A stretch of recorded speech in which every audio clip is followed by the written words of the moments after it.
A professional career, they have questions about whether they'll do well or not.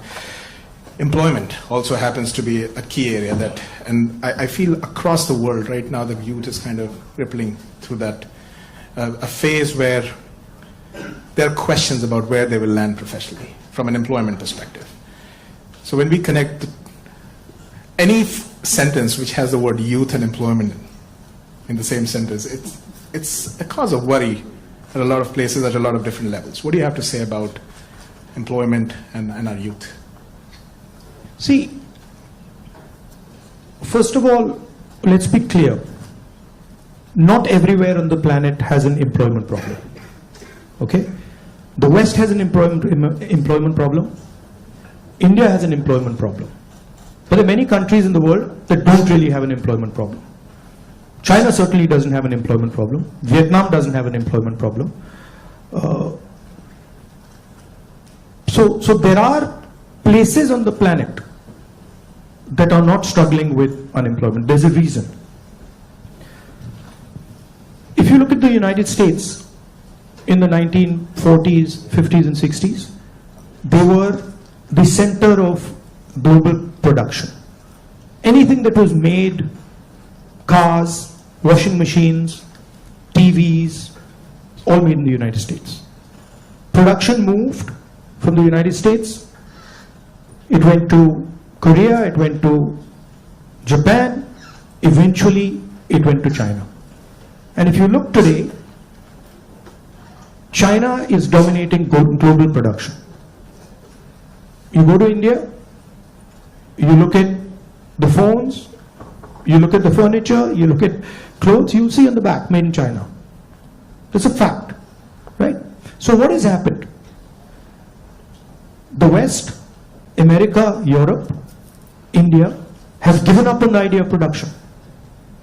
And they've handed it to China. The act of production creates jobs. What we do, what the Americans do, what the West does, is we organize consumption. Okay? Uber is organizing consumption. Okay? Foxconn is organizing production. Mahindra organizes production.